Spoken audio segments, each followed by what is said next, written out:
Hello guys, good afternoon. Araw po ngayon ng Huwebes Santo. Bukas Biyernes Santo.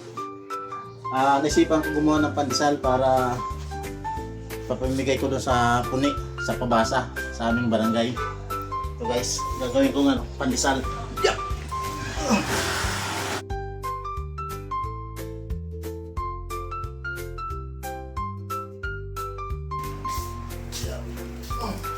Oras na ng 5 o'clock. Bukas lulutuin ko rin ito mga 5 o'clock ng umaga. 5 o'clock na hapon eh. Isang sako to guys. Yan. Isang sako to guys, isang sako. Ngayon, sangkapan na natin.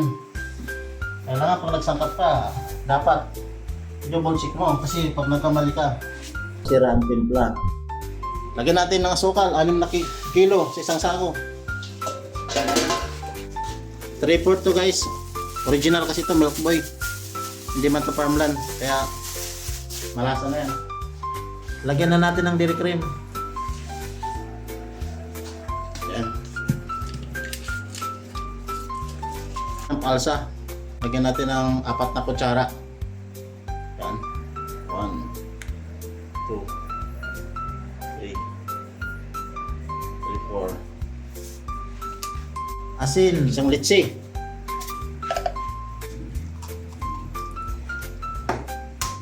Itlog, 12 piraso.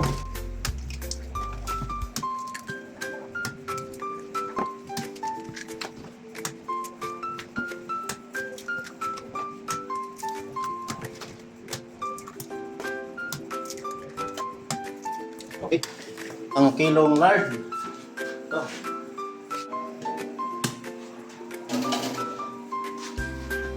Tubig, 8 tabo. Depende pa rin sa harina kung matakaw siya sa tubig.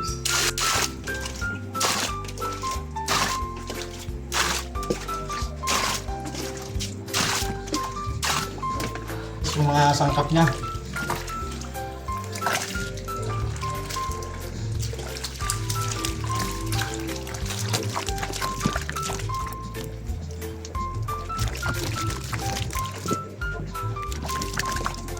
Pino na yung niya, mga sangkap. Tunaw na. Tunaw na rin yung asin. Lahat. Halo na natin.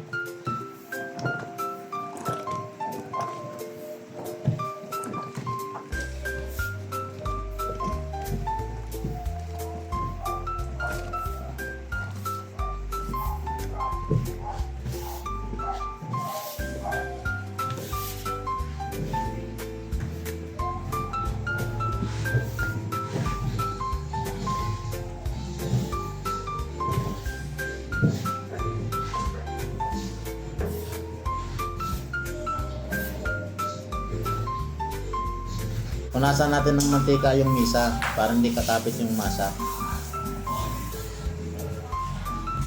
Guys, hatiin lang natin yung isang sako.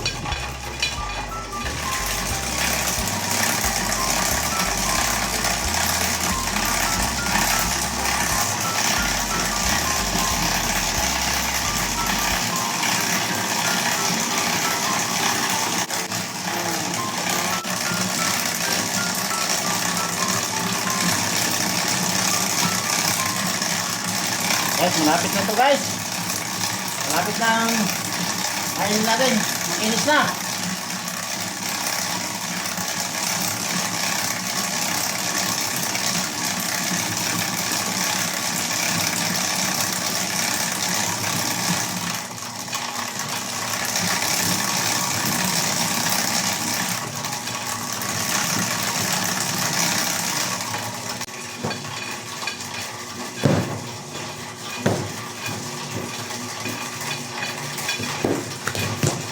Pasaran to guys, di pa. Ay, takpan muna natin. Rest muna natin ng isang oras bago natin bastunin.